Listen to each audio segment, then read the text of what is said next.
yeah. All right. So, David, I know you got to bounce too. So thanks for your time. Me and Joann will roll. We'll keep rolling. Hey, David. Hey, Joann, thanks for being here. Thanks for taking time. Travis, once again, thanks for moderating, and everybody out there, thanks for joining in. I'm going over to Facebook Live. I'll be back later. Thanks. Awesome. Awesome. Well, look, Joann, I want to make a public service announcement before we get started, just to kind of get everybody going. I want to remind everybody, if you are a member of the Enlisted Leadership Foundation, I encourage you to check your email because you can log in directly to this Zoom and ask questions live of any of our panelists.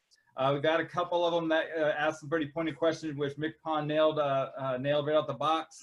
So I encourage you to get out there, log in, and be a part of this group live. Otherwise, Joann, at the end of this, I'd love for you to sit there and take some time to answer any questions on Facebook that you see. Absolutely. So without further ado, allow me to toot your horn a little bit, Joann, okay? Because I know you're a humble leader as well. I've actually had the pleasure to serve under you indirectly when you were the Fleet Master Chief.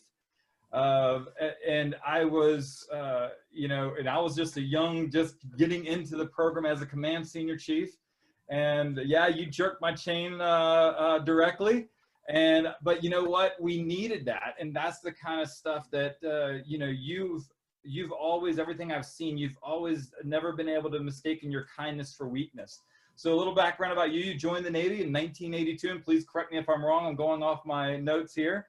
So you got about 10 years on me when I joined in 92. So yes, I'm pointing out that you're not as young. I can say that because we're chiefs. But you have experience beyond experience. You became a command master chief the same year I made chief in 2003.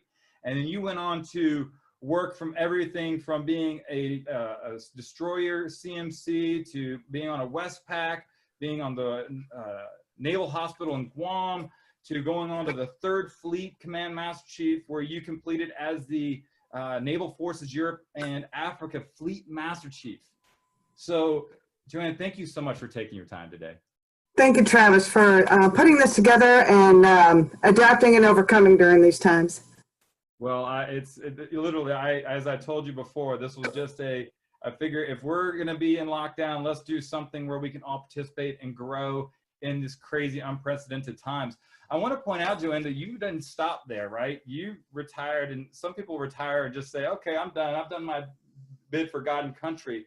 But you haven't stopped there. So I guess the first thing I want to ask you is, what are you, well, no, I take that back. I'm going to start out, bear with me. This is live. That's things falling off my table there. I got to ask you, if you were a spirit animal, what would you be and why? Oh, I'd be a rabbit. A rabbit? Yeah.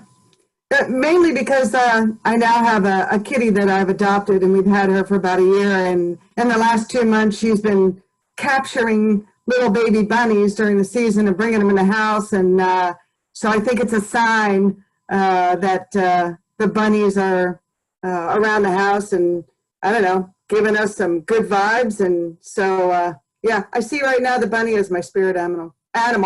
Although I have to say, live on Facebook, we are getting the bunnies live and putting them back out into the wilderness. They're not dead. She's just bringing them to show us what she can do.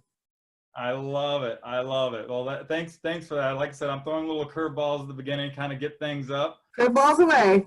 All right. So now, you did, you did your bid for God and country for our Navy. I know that you are one of the most prolific, popular, and I'm reluctant to say female leaders because it's not that. You are just one of our most prolific leaders. Let's take female out of it because I just think that's a conversation that we, although we need to be conscious of, we need to focus on what people's actual attributes are. So since you've retired, what are you doing now?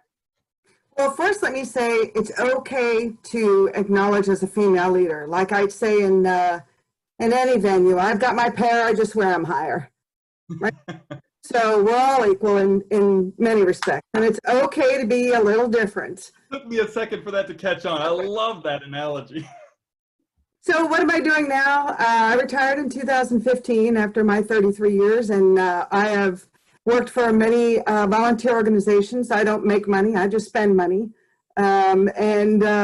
Actually was a board member of the Enlisted Leadership Foundation for several years. And then we rotated positions, and I had moved into some other organizations that had requested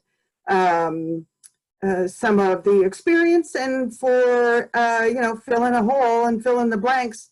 So I've been a board member of the Defense Advisory Committee on Women in the Services. This is my 4th year and my final year per the assignment from the Secretary of Defense, an appointment. So I will be on that board until September. My relief has been announced, and I will let her chime in on Facebook anytime. So I've been doing that, and for those of that are not familiar with DACWITS, I urge you to go ahead and Google DACWITS and look under reports and meetings, and you can see what the DACWITS board has been doing as an advisory committee to the Secretary of Defense on all military services, women in the services. And, I want to do a specific note that while we are an advisory board on women's issues in the services, it's hard for me to identify maybe 5 issues that affect women specifically, but many of the issues that we discuss and submit up for Secretary of Defense happen to benefit every military member, from parental leave to uniforms to work hours to what have you. So I urge you to just go in there and take a look at the things that we've recommended, and 99% of them since 1952 have been adopted by the Secretary of Defense. So wow. A big voice out there, and proud to be a part of it. I'm also the California ambassador for the Women's Memorial, the Women's Museum at Arlington, and proud to be a part of that. So for the female service members, women service members, or those that that are not registered, it is free. Go ahead and Google WIMSA, W-I-M-S-A, and register and tell your story. And I am recently, as of January, appointed as the West Coast Vice President of the Surface Navy Association. So we're, delighted to have these positions opening up, and, encouraging sailors to look at organizations that, look like you, that can give you mentorship, give you guidance, give you opportunities, give you free tuition, and other things that the Surface Navy Association offers, as well as other military associations that can offer our sailors and our military members some additional benefits out there. So that's what I'm doing lately. Yeah. I don't think you're doing enough, Joann. I really don't. I mean, let's just say that I get it. The difference is that, you remember in the military, we always had our primary duty and we had our collateral duties. Like I said, my be on the board is my collateral duty. You've just like gone to retirement, gone full blown into just giving back. And I think that's amazing. Now to keep to the core theme of what we're doing with leadership, I want to ask you, in your 33 years of experience, what was the biggest leadership challenge you've ever faced? Biggest leadership challenge, I would say, making chief. I mean, you think, and Nick touched on this, wonderfully. You think you know something, but you really don't till you get there. So as a young sailor, you think you know what it is to be a chief, and when I'm chief, I'm going to do this, and, I'm not going to do that when I'm a chief. And then you earn the position and the role and responsibility as chief, and, you go through that first year as a chief, and you realize that there's so much I didn't know about policy and procedures and how a bill becomes a law, kind of a deal. And we we teach that through, or we try to educate through and prepare through initiation season, but you don't know until you're in that position. And so those challenges in that first year, I think are eye-opening and great experiences to make you a better chief, a better sailor, a better leader, a better member of the team. But that first year, I would say, is the greatest challenge conceptually.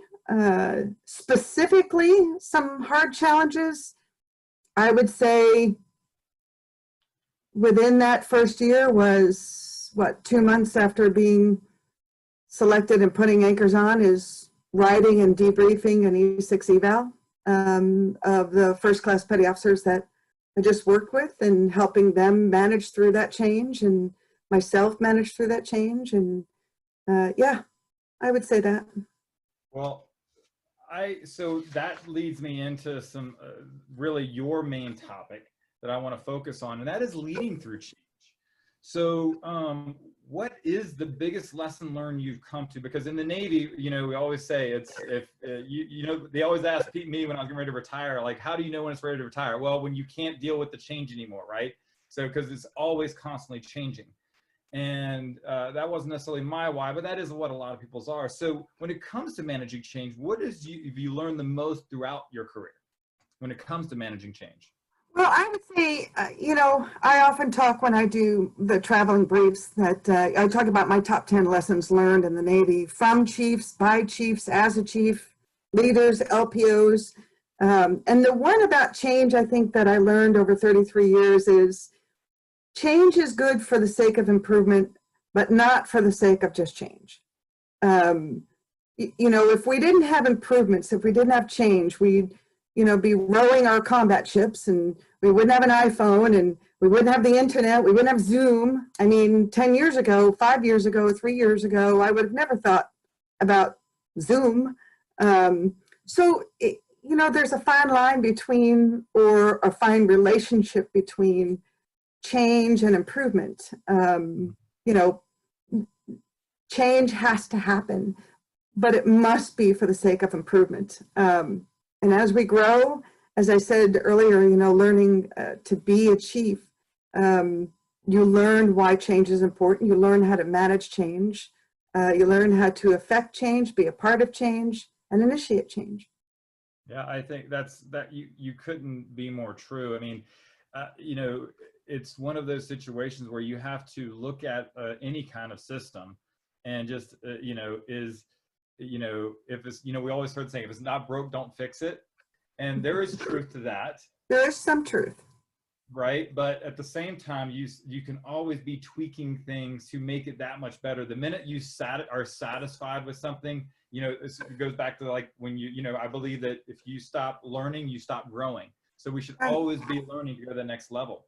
So that being said, if you had a young sailor in front of you today, and again, I want to make this clear to everybody. If you're not in the Navy and you're listening in, if we are saying sailor, we're saying leading petty officer, which is an LPO or a chief, just replace that with employee, airman, Marine. You just take anything we're discussing and you can apply it to your business. And I want to make that clear. So how can you take a young sailor, employee, airman, Marine, whatever, soldier, and approach change as they arrive to their new duty station? How do you set them up for success if you know that their entire world's going to get flipped upside down? What we're dealing with today, I mean, we're all dealing with change on a day-to-day basis here, right? So what would be your biggest piece of advice to that young person coming into your organization? Well, you know, first and foremost, you know, that's one of the biggest changes that we have as military members. And I'll speak sailor to keep it local for me. But to that sailor going to their next duty station and change, I would say, let yourself become a part of the team. Certainly, you're going to see things differently. I mean, how many of us, you know, I could raise my hand, but you know, how many of us have gotten to a new command and either said or heard from somebody, well, back at my last command, you know, Exactly. And as Nick Pond said, hearing things like, well, we've always done it that way. When you get to your new command, it's very important to adapt to that change. We have common, normalities as sailors across the Navy, but say from a destroyer to a naval base or from an aircraft carrier to an amphib, you're definitely going to have some changes. And when you see a process going on that you're familiar with, but they're doing it differently at your new command, resist the temptation to say, why are you doing it that way? There's a much easier way. Back in my last command, we did it this way.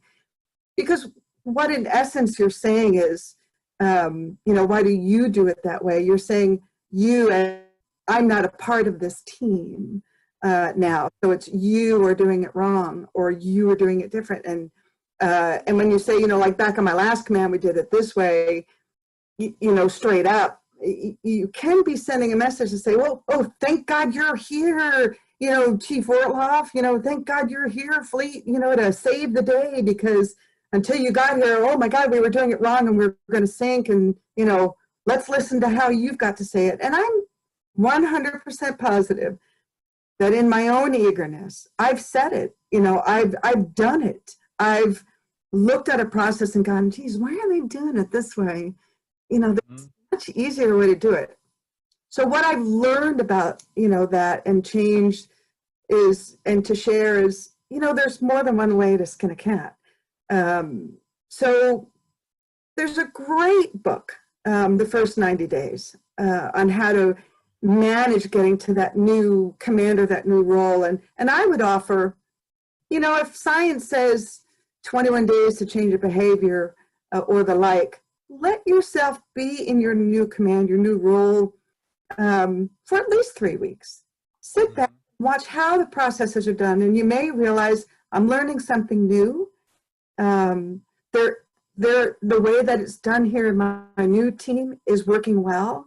And then after you become a part of that team and you work that process, if you see that there are things that you can help implement that you've learned in your own experience that can improve that process by implementing some changes, then bring them up at that time after you've experienced it and you've gained some trust within your team and you trust the team. It's very important to have that trust and learn about it. Now, having said that, there are some times when you do need to make some initial immediate changes when you get to new command. Most of those may be in leadership roles for safety, for new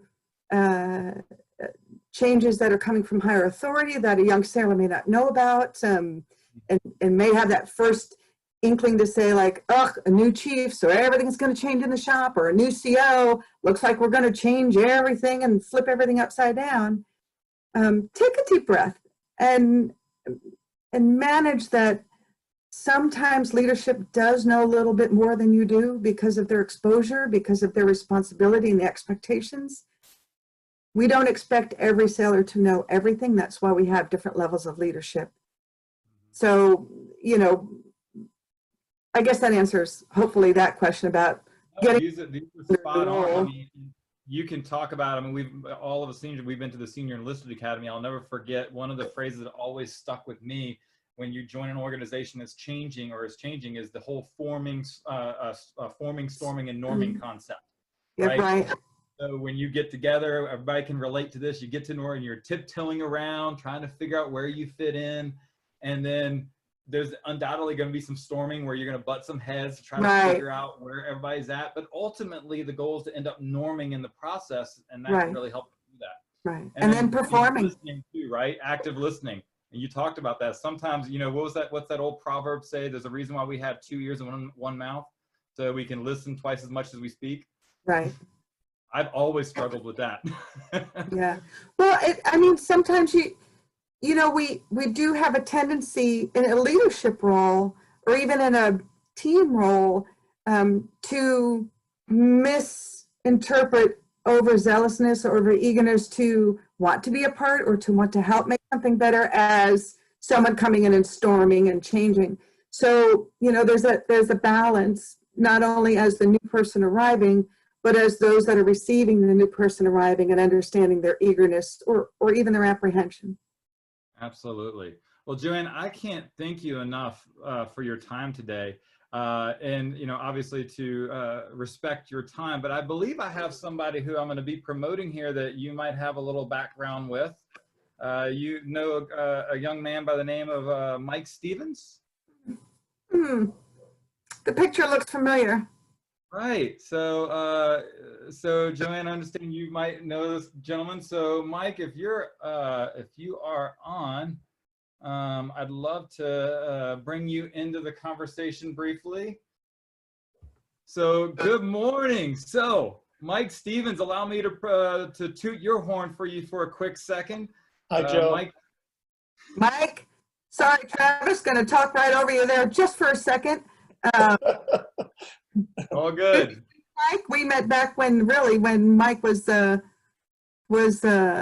Second Fleet, Third Fleet, and very good relationship with some numbered fleets working together, and then you know, then to MCPON and then to Fleet, and work together there. So good to see you, Mike. No, it's good to see you, Joe. Joe and I worked together for more than a decade. Wow. And she was a tremendous Fleet Master Chief and a tremendous leader for the Navy. So it's good to see you, and congratulations on all the good work you're doing. Thank you. All right, Joann, I'm gonna dart out so you and have this time for Mike. I'm gonna stay on and listen, but I appreciate everything you're doing with this, and I appreciate change. And I just want to close really quick by saying, you know, I appreciate every sailor that's out there now. What you're doing now, what you have done, and what you're about to do. Every sailor faces some form of crisis at one point, and during this COVID-19, I'm so impressed with how you're adapting to new nav admins and how you're adapting to change, and you're leading and processing and executing changes that are necessary for you personally and for us professionally in the Navy. And thank you for raising the next generation. That's awesome. Joann, thank you so much for your time. Continue doing great things for the community and our country. And obviously we'll be in touch. So thank you so much for your time, Joann. All right, Ortloff out. I love it.